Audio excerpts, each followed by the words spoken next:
We'll get started. Welcome, everybody. Thank you so much for coming to the latest edition of the Misinformation Speakers Series, co-sponsored by the New Lab at Northeastern University and my co-conspirator, Dave Lazar, and the Shorenstein Center at the Harvard Kennedy School. I'm Matt Baum, a faculty member at the Kennedy School and affiliate with Shorenstein Center. Before I introduce today's speaker, just a quick announcement about the upcoming speakers in the series. We have 2 more this semester, both of which are going to be at the same day and time, so Wednesday 12 to 1. On March 23rd, we have Claes de Vries from the University of Amsterdam, and on April 20th, we have Brian E. Swire-Thompson from Northeastern. So please join us for those as well. Today, we're fortunate to have Irene Pasquetto, who's an assistant professor at the University of Michigan School of Information. She teaches ethics of information technologies and digital curation there. Her most recent research focuses on the science of mis and disinformation, open science practices, and public understanding, and the use and misuse of science products and infrastructures. Irina, from 2018 to 2020, was a postdoctoral fellow here at the Shorenstein Center, where she was served as the co-founder and chief editor and my colleague at the Harvard Kennedy School Misinformation Review. Today, she's going to be talking to us about disinformation as infrastructure, making and maintaining the QAnon conspiracy on Italian digital media. Floor is yours, Irina, and I would ask folks to type your questions in the Q&A box, and either she will get to them during the talk, or if not, we'll get to them at the end of the formal presentation. Thank you very much. Hello, everyone. Thank you, Matt and David, for inviting me to give this talk. I'm happy to be here. I want to start by giving you a little bit of background about what kind of work I've been doing so far, mostly because I came to mis and disinformation studies from a quite unorthodox path, which is also very interdisciplinary, and this approach is reflected in both my methodology and theoretical framework. So before joining academia, I was a reporter and I was studying to become a data-driven journalist. This was around 2010, 2012. At that time, it was kind of the trend in journalism to be a data-driven journalist, and everybody wanted to be data journalist. And at some point while I was doing that work, I realized that I was actually more interested in investigating how this computational turn in journalism was changing journalism practice than in doing it myself. So for a while, I was researching and writing about how data journalists were accessing and repurposing public data and public statistics to tell data-driven stories. And also, I was looking at how they were thinking what counts as evidence and expertise. I think someone needs to mute themselves, maybe. So basically, I've always been interested in questions of epistemological practices, right? So how do we produce and value knowledge, and especially across different communities and with the use of data and computation. Such interests motivated me to do a PhD in information studies, and for my doctoral studies, I conducted a 4-year-long ethnography of a US-based open science collaboration in biomedicine, and I looked at how this network of researchers were creating and sharing open science data and reusing this data across different disciplines. But it's during this period that I also started to pay attention how certain publics were accessing such open science data and software to repurpose these science products in contexts that really didn't have anything to do with science or were even kind of like unscientific. So for example, I co-authored a paper about how white supremacists adopt concepts from genetics and reuse actual open data from genetics databases to refine the concept of whiteness or repair their whiteness and argue for the supposed superiority of the white race. Now, fast forward to 2022, I'm conducting a series of case studies that look exactly at this phenomenon. So I'm looking at how lay publics across different case studies construct their argument using and maybe reusing or misusing science data, publications, processes in the context of political campaigning online to create political narratives, and especially in relation to wedge issues such as abortion. So I'm finding that these publics value and rely ideals of rationality and objectivity to construct their arguments and understand very well the rhetorical power of science, evidence, and expertise, and they know how to leverage it. So this line of work, and I'm not the only one who's doing this type of work, but I think has the value of generally kind of like challenging the idea that one of the key reasons why we have a misinformation problem today is that expertise is dead and people do not understand science. I think it's quite the opposite, at least at a rhetorical level. Expertise, science, and the ideal of objectivity, I'm finding very much alive and adopted across these publics. So now the paper I'm presenting today looks at epistemological practices in the context of QAnon conspiracy theorists in the Italian context. And specifically in the paper, we theorize and propose the concept of disinformation infrastructure. In the talk, I will discuss how disinformation campaigns that are effective, become widespread, and last over time, right, are sustainable over time, heavily rely on a relational and distributed infrastructure to function properly. I will also bring attention to the fact that, at least in this case study, social media, for sure, they worked as springboards for disinformation agents and their infrastructures, right? So meaning that they were essential to their initial spreading and to the initial spreading of the campaign and to enable the campaign to reach a critical mass in terms of audience. However, what we are finding is that once the QAnon distributed infrastructure was in place, which at some point obviously extended well beyond social media and was widely adopted, social media became to some extent more ancillary. With social media, I mean Facebook and Twitter, specifically in this case, to its functioning. So at that point of what we can refer to as infrastructural maturity, QAnon influencers relied on other venues to operate, and we'll see more about this. So one of the key implications of this finding is that the platforming operation, they seem to be very timely efforts, right? So the idea is that the more we wait to intervene, the more disinformation operations and their infrastructure kind of grow over the internet and are harder to eradicate, assuming that that's what we want to do. So our main research method is investigative digital ethnography. I don't want to spend too much time on this. I'm happy to answer questions about this in the Q&A. But this approach combines digital ethnographic methods typically employed to study online communities and internet cultures with digital investigative techniques from journalism and security studies. The period of data collection spans 11 months and extends from early 2020, when the conspiracy theory gained ground in Italy due to COVID-19, as we will see, to mid-November 2020, following the US general elections. So we identified a key set of influencers who were advancing QAnon narratives on Italian digital media. We reconstructed how these agents worked across platforms in collaboration with one another, or building on each other's work. We conducted daily observations and kept detailed diaries of QAnon activities on all the main social media platforms. We downloaded and coded Telegram chats, and we archived the coded, memes, images, video. I just want to clarify that this work is like 90% qualitative. There is like a smaller quantitative component. We did a little bit of analysis of tweets and hashtags to find more influencers and making sure that we were following all the main influencers, but the work, also the way it is organized and everything and theorized is mostly qualitative.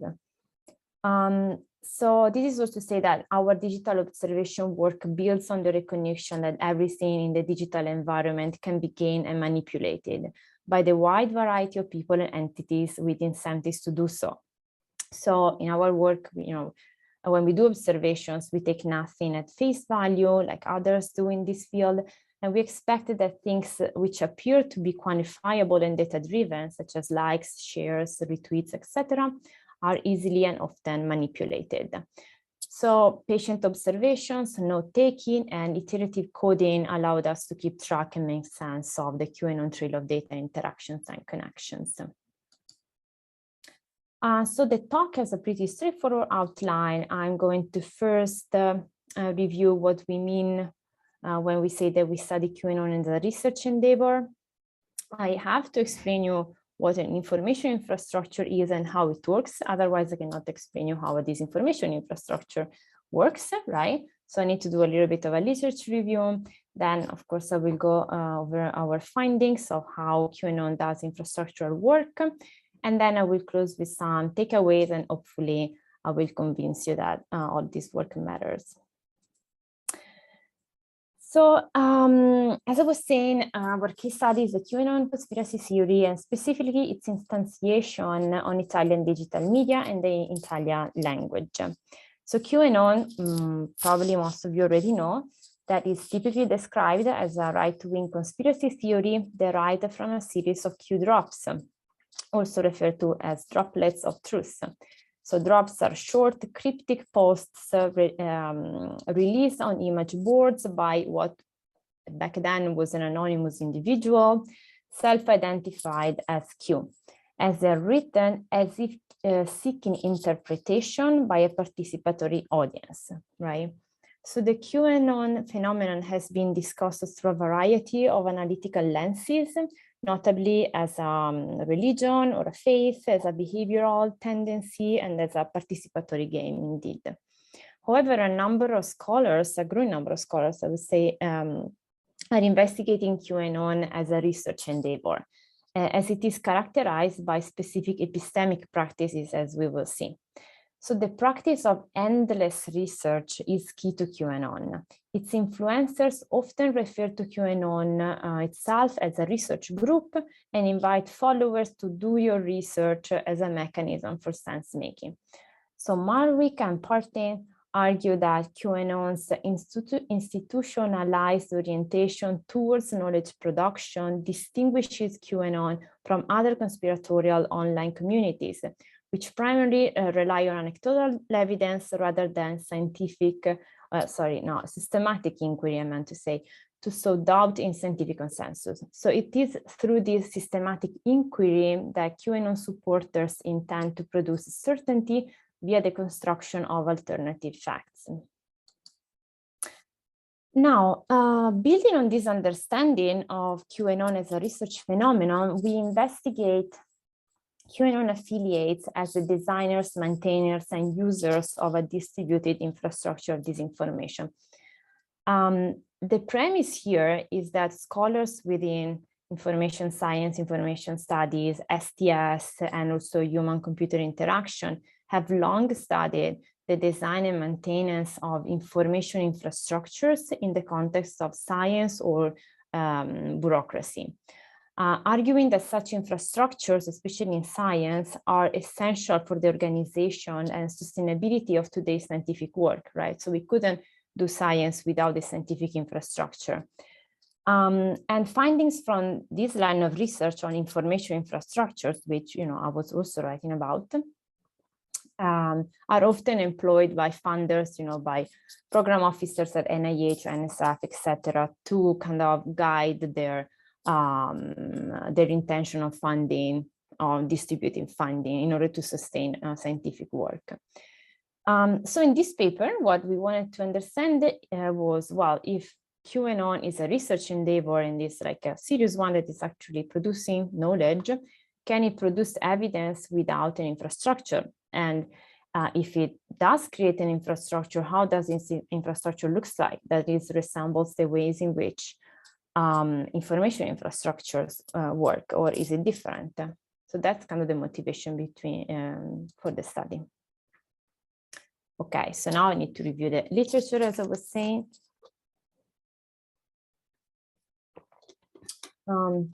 So Starr and Ruth Leder in 1995 propose what is now a classic definition of this infrastructure as a fundamentally relational and distributed entity.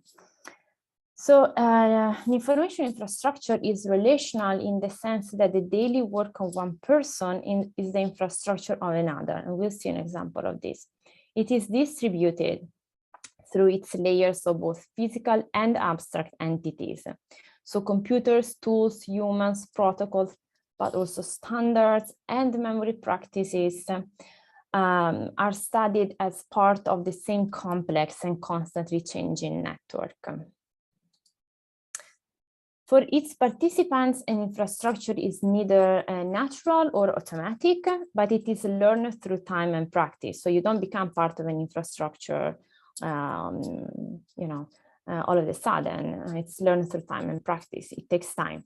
By adopting routines and formalizing processes in science, scientists become members of the scientific infrastructure, right?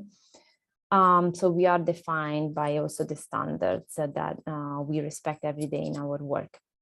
When an infrastructure works properly, it normally becomes invisible and taken for granted. So we can think about the peer review process in science, right? We are all writing our papers and we know we cannot take for granted that there will be a journal that will take care of the process of peer review. However, we know from infrastructural studies that such stability of an infrastructure is only apparent.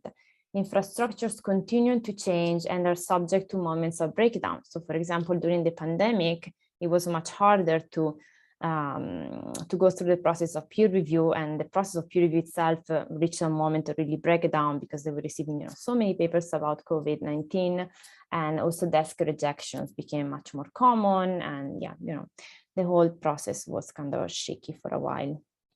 So another key characteristic of an infrastructure is that to last over time, infrastructures need to be properly maintained. So we know that maintainers, those responsible for the hard and often neglected work of repairing infrastructures, are necessary to the infrastructures as much as designers, inventors, and early adopters. So for our example, in the peer review process, we can think about, and scholarly publication, we can think about those who manage and maintain DOIs, right? We never think about these people, but they are real people, they exist, and they do all this really painstaking work for us, even though we kind of never think about it. So scholars of infrastructures also developed a model for understanding how infrastructures change over time. Infrastructure are initially about the accomplishment of scale as they grow into networks. During the formation, infrastructure are sites of intense conflict.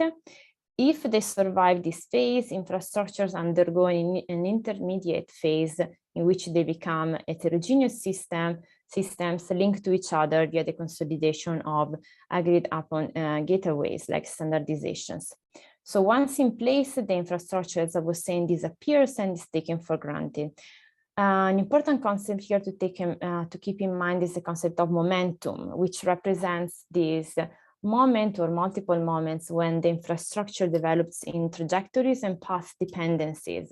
So the idea here is that once these trajectories are set, it's really hard to go back and kind of change the inner functioning of an infrastructure. Collaborative work, this is the last slide on information infrastructures. Collaborative work has been found to be necessary for the design and successful adoption of an information infrastructure, especially in science. So we know that in science, individuals with different skills and background and perspectives, they need to find ways to collaborate in order to build an information infrastructure. So for example, engineers will need to design a database, need to collaborate with the domain experts who will be using the database to store and share data. So finding ways to collaborate and translate knowledge between different kinds of experts and epistemic communities is often not easy, but it is accomplished in science via a series of negotiations. The concept of boundary objects is also pretty important here. I would like you to keep it in mind because it helps explaining the process of knowledge transfer between different communities. So boundary objects are entities, are defined as entities that are both plastic enough to adapt to the local needs and constraints of different parties employing them, yet robust enough to maintain a common identity across sites. So one example that I like to think about are drawings on our whiteboards, right? Where we need to explain something to a collaborator, maybe from a different domain, or we're doing this interdisciplinary work with a student. We use a lot like drawings we draw on our whiteboard. So those are examples of boundary works that we create to translate knowledge. So I'm not gonna go over all our operationalized research questions, but this is how, basically we look at, okay, so if this is how information infrastructures work, let's go and see if these features and characteristics are replicated in this information infrastructure. So we kind of like develop this more like detailed research question in the code book based on this. Okay, so now we can talk about the findings. Second. Trying to not to lose my voice here. Okay. So in terms of content, okay, so what Italian QAnons are even talking about on social media, we found that the claim that a deep state organized ring of pedophiles controls the world is only one aspect of a much more complex social and political ideology, if you want to call it in that way. On their channels and in chats, Italian QAnons openly demand a sovereignist state that stops immigration, is independent from the EU, provides widespread and everlasting economic security for its citizens, and also that heavily taxes multinational companies, but also if they're not Italian, of course. At the same time, from QAnon perspective, the Italian nation state should not be allowed to interfere with individual freedoms of Italian citizens in any way. So here I have a list of keywords that we found, on some Twitter users that was saying no vax, no McDonald's, no Amazon, no TV, no bank, no 5G, no pedo, no war. So I don't know you, but I kind of agree with like half of these no's and strongly disagree with the other half. So it's kind of interesting to see how they can keep all these contrasting narratives together and ideas together. So this is kind of an example of boundary object, by the way. So we look at how QAnons build their infrastructure and gain popularity over time. Some preliminary data collected by Nicola Righetti, consisting of Italian Google searches for QAnon, QAnon Facebook posts, and tweets matching QAnon-related keywords, suggests that QAnon narratives were present on Italian digital media, on the Italian digital media landscape well before the pandemic, roughly since 2018. So we refer to 2018, 2019 as the early infrastructural period of QAnons in Italy. So using the Wayback Machine and manual retrieval of old posts from this period, we found that in this pre-pandemic, pre-infrastructure phase, Italian early QAnon influencers promoted QAnon narratives on Italian media exactly as they were presented them by American QAnon accounts, meaning that they were, resharing a lot, and they would make no references to the Italian political context. Among these early influencers, the account that here we call S caught our attention for the highly structured and articulated cross-platform information organizational work that he would put in place. So this influencer created a series of consecutive intertwining Facebook posts, what he would refer to as research guides, that gradually translated into the Italian language all the most prominent QAnon theories and concepts. So these posts linked and build on each other in a Russian doll fashion. So rhetorically and thematically, newer posts build on older posts and reference them as key resources, kind of in a similar fashion of what scientists do when they cite each other or when we cite ourselves, right, when we self-cite. So S also offered a research compendium, as he called it, that collected and organized all these research guides in one place. And this was also curated with a collaboration with other smaller influencers. So the compendium was made available on a website that was really a content aggregator that was referred to as the Quantum Oracle. So as explained, that the Quantum Oracle operates as a network that embraces multiple platforms, and then each platform is dedicated to a specific mission. So the influencer would explain that Facebook should be used for discussing and spreading information, Twitter for gaining new intel and information from our American fellows. The official website should be a repository for verified information, including memes, documents, and data to be used as bullets to counter the narrative diffused by mainstream media. And then he goes on saying, the most important mission of a Q patriot is the responsibility of managing alternative information. And this is our mission for the Great Awakening Plan, to be careful narrators of this story until the truth is visible to all. So starting in spring 2020, the activity of Italian QAnon accounts increased substantially on Italian digital media. When the pandemic hit, the Twitter account, this Quantum Oracle, was among the most active Twitter accounts. And then starting from, April and May, and then in the summer, all kind of like accounts kind of exploded.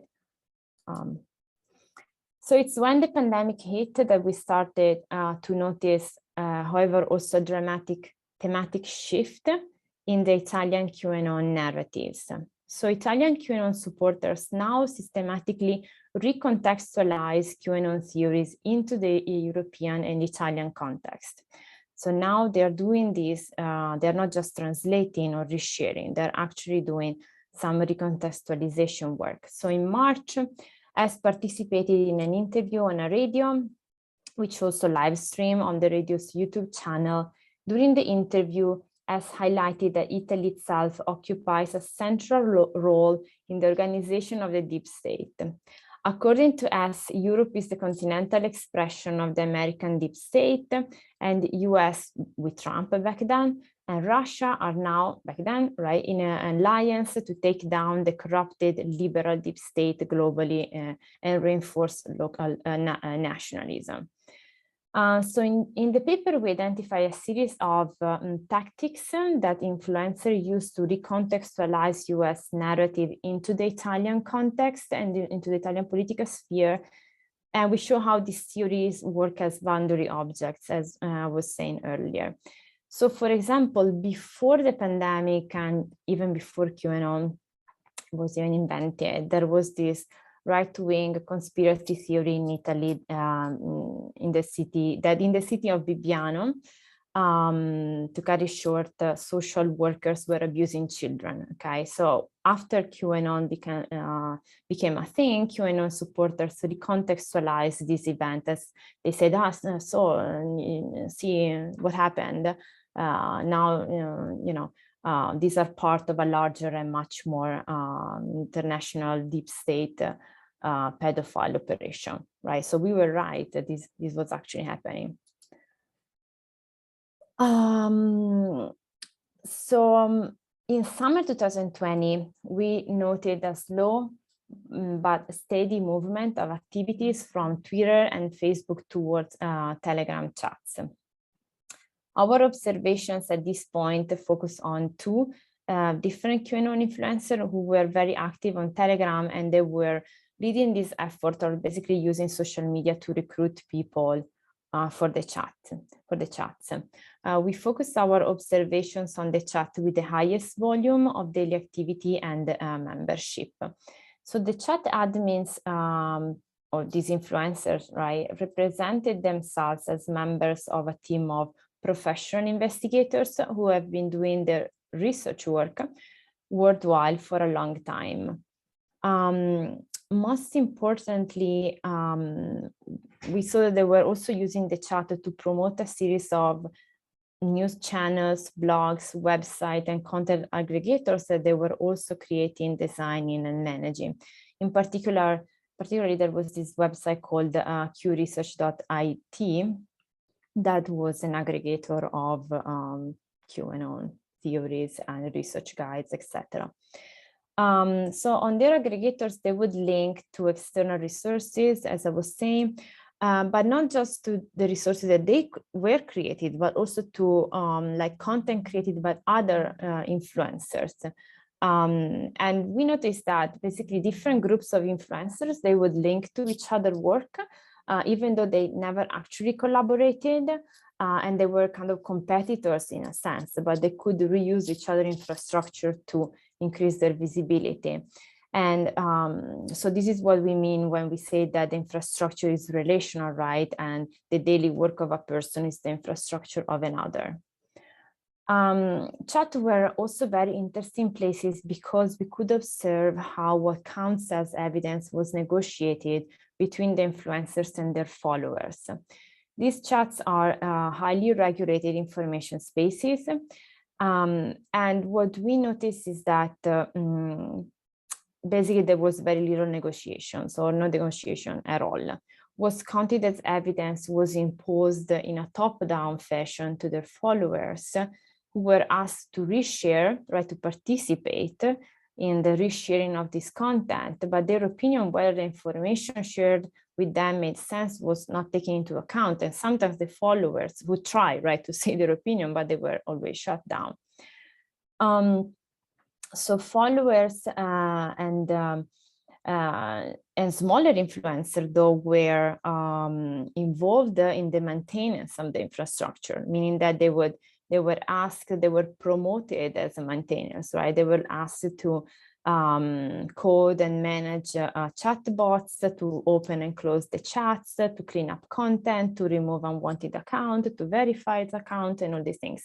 So the influencers wouldn't do that work themselves. They would rely on their followers and smaller influencers to do that type of maintenance work.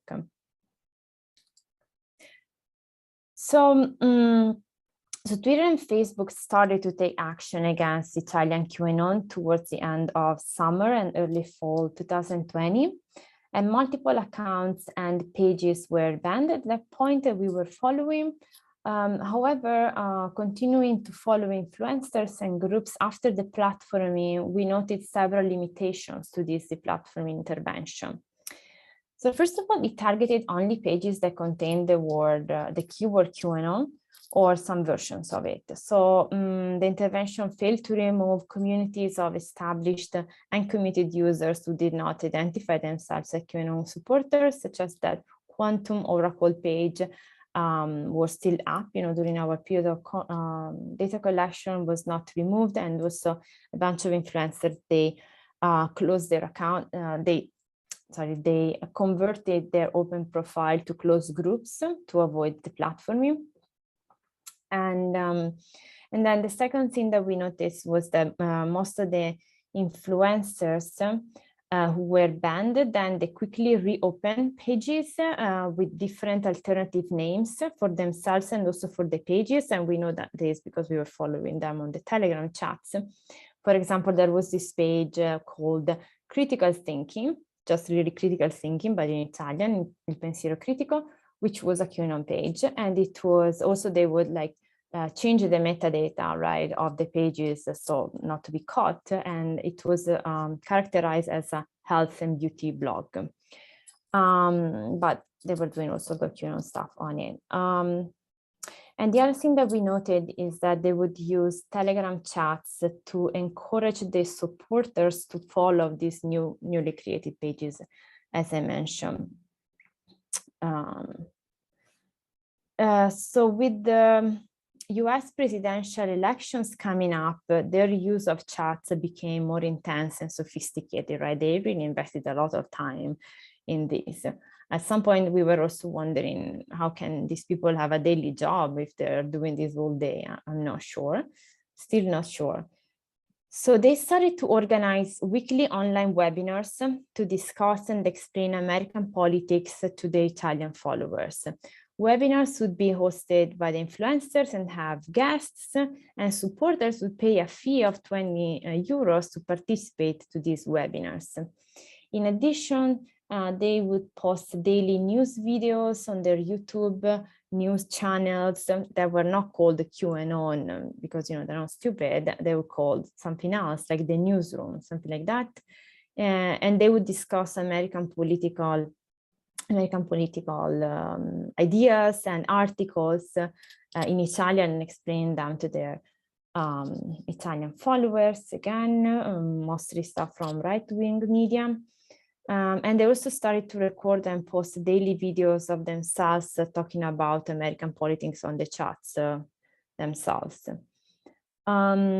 So then the elections happened, and for about a week after election day, you know, when Trump lost, the activity level on the chat drastically increased. So people were like going crazy, right? Chat transcripts that we were coding were about 3 times longer than in the previous weeks. Starting on election night and for about 48 hours, these influencers left the chat almost completely unregulated. They kind of disappeared for 2 days after it was clear that Trump was losing. During this time, chat members advanced, you know, the followers advanced all sorts of explanations of why Donald Trump did not win the election, including questioning the Q prophecy in its entirety. However, starting from the 4th day after the elections, also Telegram chat admins, the influencers and their soldiers, reinstated control over the chat, and they deleted the entire chat history and began to impose really harsh sanctions for antagonist speech. Basically, all those people who did not agree with them, they were removed or just shut down with kind of aggressive and violent language. They responded, and by the way, this kind of behavior was kind of, to some extent, it's hard to explain, but appreciated by the followers, and we think it's part of, you know, QAnon's people fascination for strong leaders. So they responded to their followers' skepticism by explaining that Q never promised Trump's re-election. Instead, Q predicted a period of chaos followed by a new world order. So they engaged in the translation and spread of disinformation about US elections and allegations of fraud. So they initially centered their repair strategy on the narrative that the elections were stolen, and they seemed to honestly believe in a possible return of Donald Trump for a second term.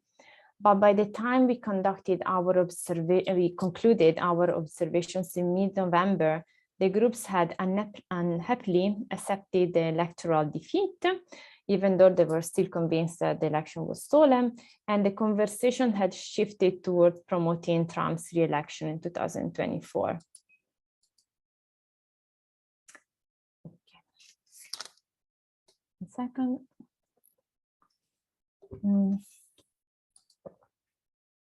Okay, so we documented how highly motivated online users, these QAnon influencers, created, distributed, grew, and maintained over time an array of interlinked online information artifacts and structures. QAnon influencers are, first of all, producers and managers of evidence in support of their theories. As others have argued, much like a scientific endeavor, QAnon research work is also empirical in aspiration. However, while in science infrastructures, evidence and meaning are organized around what we all think as long-standing, replicable relationships that are at very least hard to modify, right?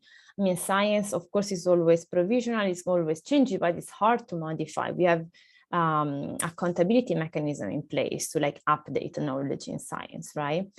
In this disinformation infrastructure we look at, there is no accountability mechanism in place for negotiating what counts as knowledge. New contradictory evidence can be advanced at any time, and always kind of in a top-down fashion by the influencer and accepted and reshared by the followers. Dissent is heavily sanctioned, especially during moments of infrastructural fragility, like right after the US general elections. There is also no space for negotiations over how the design of the infrastructure itself should look like and how information should be accessed and shared and consumed.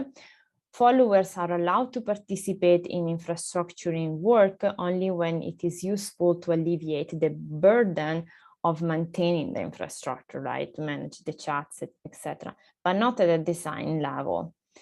So in the paper, we go as far as arguing that this tactic of deliberately updating meanings in an authoritarian fashion without allowing followers and users to question such decisions is what allows conspiracy theories to propose and maintain a worldview that is essentially simple, as it does not need to explain the contradictions and uncertainty of provisional knowledge. So for the Italian QAnon infrastructure, the pandemic represented a critical moment of path dependency, right? The momentum I mentioned before. So during spring and early summer 2020, Italian QAnon influencers engaged in relentless infrastructuring work that led to the creation of, everything I talked about: blogs, websites, aggregators, databases, visual materials, research guides, etc.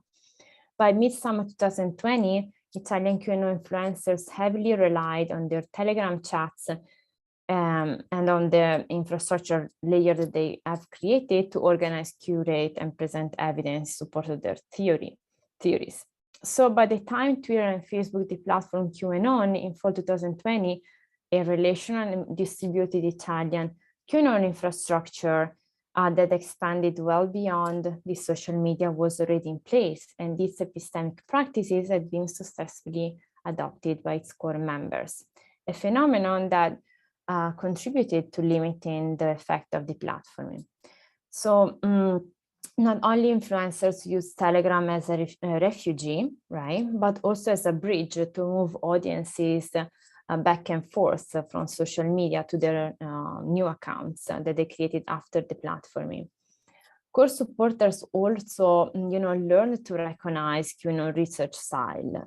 So QAnon influencer could reopen their account and people would trust that they recognize these new accounts as QAnon accounts, even though they were not called QAnon accounts, because they would recognize their rhetorical style, their research epistemic practices.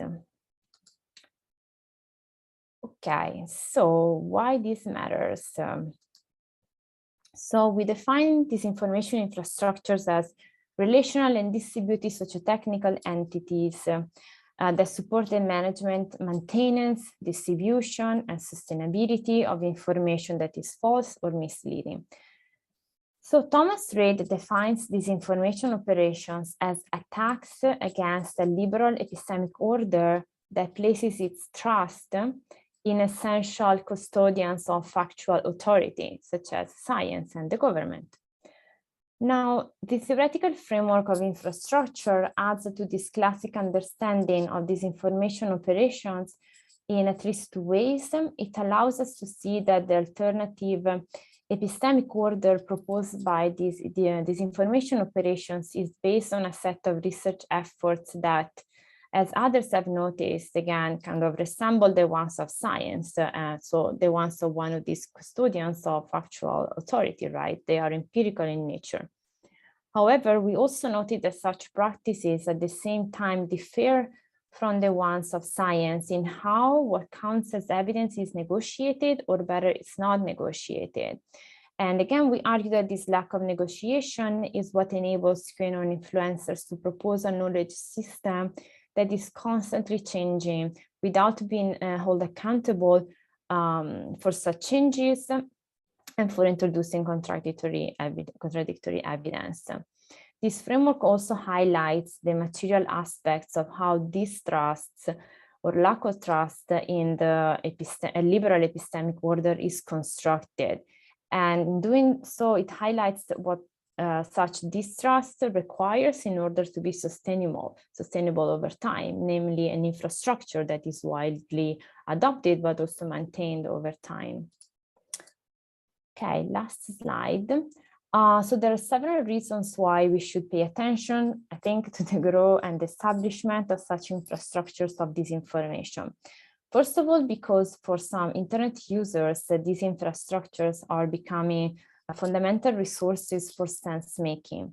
So namely, they are the place to go to understand the world, just as scientists use science databases and academic journals for research purposes, and bureaucrats employ the census to understand and manage society. Citizens of the world are lured into consulting available disinformation infrastructure to make sense of the events surrounding them. Second, while conspiratorial theories and specific disinformation narratives keep evolving and adaptive, the disinformation infrastructures that sustain them can be comparatively stable and increase in size and complexity over time, especially when they are so extended, right? So like highways, these infrastructures are ready to be used or reused whenever new fuel, new disinformation narratives are available. Finished. I want to mention that, again, this is the result of mostly qualitative work and based on one single case study. So what we are doing now is to look at other disinformation infrastructures in different contexts to see if what we are finding is reproduced or not in different situations. And I also hope that, this line of work can be a sort of like initial data point also to develop a more quantitative hypothesis, and, can be a fertile terrain for further research. I really want to thank you, my co-authors, all of them and their institutions where they are at. And I really want to thank you also Costanza Sciuba-Caniglia, who is the co-PI on this grant. This work was supported by the Italian Ministry of Foreign Affairs. Yeah. Thank you so much. We have a little time for Q&A, so I'll read out the questions and you can go ahead and take them. The first question we got is, how is the Q infrastructure similar to or different from the cult infrastructure? Let me see.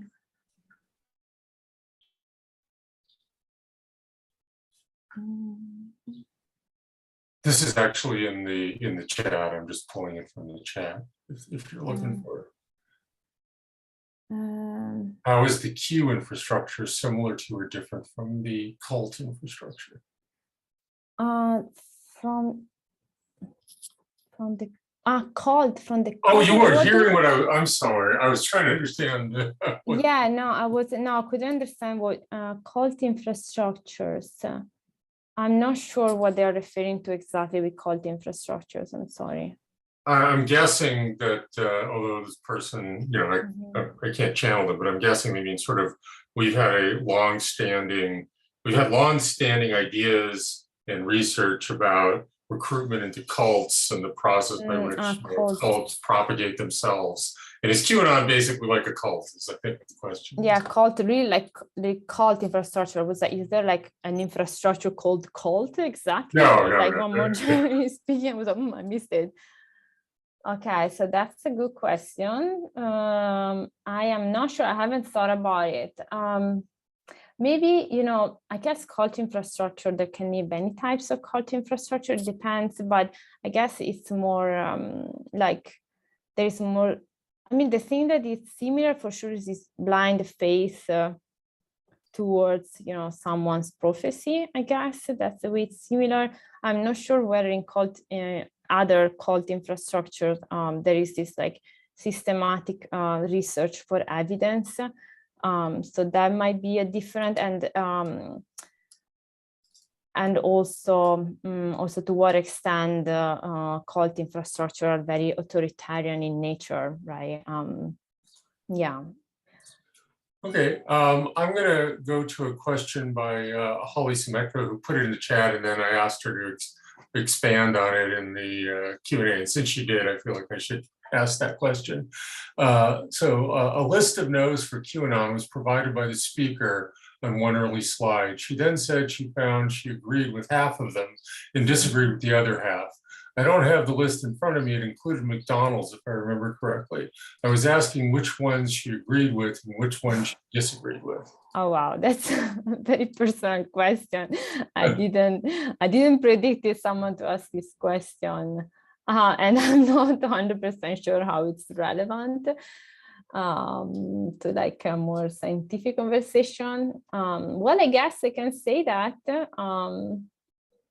I don't know, I was gonna say no McDonald's, but the truth is that I do eat McDonald's time to time, so that would be not super honest. Not TV though, I do not watch TV, not because I'm super smart, but because it's just boring to me.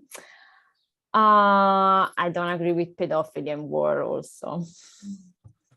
Okay. Letitia Small asks, does the restructuring of narratives occur in other issues besides COVID? And if so, what are the most engaging topics in Italian society? What were these topics, sorry? It's the top question in the Q&A. Does the restructuring of narratives occur in other issues besides COVID? And if so, what are the most engaging topics in Italian? Okay, I see. So the most engaging topics are definitely what you know, I have in this slide. So I would say, so at the end of the day, these are really like right-wing, you know, groups that are arguing for, again, a sovereign state. I think maybe the difference with the American QAnon operation is that it's also it's like a nationalist and socialist in a sense in Italy, right? So they also have this aspect of asking for a welfare state, making sure that there is like how do you say, a minimum wage for like everybody, and you know, they're asking for all sorts of like social benefits, but at the same time they don't want to have, you know, their freedom touched by the Italian state in any way. So maybe despite that they are very nationalistic, but also kind of like a socialist in a sense, it might be like the thing that kind of distinguish them from American QAnons, maybe. Okay, the next question, I'm a little bit confused by it, but I'll put it out there anyway. In regards to pedophile claims, were members of QAnon themselves pedophiles, or were they accusing others of being pedophiles? So yes, yeah, I'm pretty sure they were accusing others to be pedophiles. So it's one of the things that, you know, they're obsessed with, that liberals, they think the liberals are pedophiles and they are like managing pedophilia worldwide. Yeah. Can you go over the idea of S? So S was one of the key influencers. In the paper, we, to some extent, anonymize the influencers by using just one letter for each of them. So it's really not an idea, it's just like a real person, real influencer who was doing a lot of this work of creating all this evidence and putting it online and linking evidence, and really constructed most of the early infrastructure. Okay. Next, how early in its development phase can a disinformation infrastructure be analyzed and measures identified for its control/containment? Okay.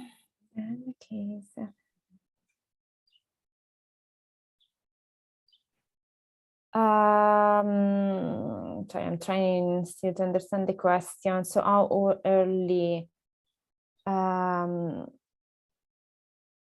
Yeah, okay. And, so I think before I guess the answer in the paper is, or what we are trying to argue is that before it expands beyond the major social media platforms, it makes this jump from major social media platform to be like in every corner of the internet. And I think that might change for different disinformation infrastructures, but the thing is that I guess the earlier the better, because then you might have this momentum of past dependency, like a pandemic happening, and then it's already too late. Okay. I'm going to skip ahead to a question by Jan Walker. After deplatforming, are you saying QAnon members reopened their Twitter and Facebook accounts by not using the term, I guess, QAnon? So are they still QAnon influencers there? If not, where would internet users come across QAnon in their daily internet use? And I actually want to piggyback onto that, because relatedly, my question would be, wouldn't it be more difficult for QAnon to recruit members if they no longer self-identify as QAnon, because that was sort of their calling card, as well as their association with Donald Trump and conservative politics? Yes, 100%. So that's where Telegram is really important, because on Telegram, they would still have their QAnon chats, right? So they would use this Telegram where their followers, they knew that, these were QAnon people, to promote these pages. So that's kind of how they make these pages popular again, or they rebuild the initial audience. Then, what I was trying to explain that we notice is that at some point, so the idea is that people who recognize the style of QAnon, like the topics, if you have a page that is just promoting always the same evidence and the same theories, etc., so people would understand that it was QAnon, even if it was not called QAnon. Also because they would talk a lot about this deplatforming operation, people who knew that they were happening or that they happened. So in a sense, because this research style was known, that of course it was more difficult, right? It's not like the platforming operation didn't work at all. Of course they worked. They made their life more difficult, but to some extent they had all these limitations. Okay, I'm going to squeeze one more question. We're almost out of time. Do the patterns or behavior provide any insight into what Italian Q followers have in common as opposed to other Q followers around the world? Is there a cultural component that unites them differently than other countries? And do all Q followers have the same characteristics regardless of where they come from? So those are all sort of. So that's a good question. I have to say that my, understanding of American QAnon is average. I'm not an expert of American QAnon. Of course, I did some research on it, but I don't have any original insight on it because I didn't do, original research. But again, I think, so what do they have in common? Italian QAnons, definitely this, kind of a right-wing political ideology. And then the followers, again, this fascination for a strong leader. They all wanted to be told what to think. That's pretty much what was happening. And what do they have, how they are different from American QAnons? Again, maybe this idea of the both nationalist and socialist state. It might be, something that distinguished them. Okay, unfortunately, we've hit the hour, so we're out of time.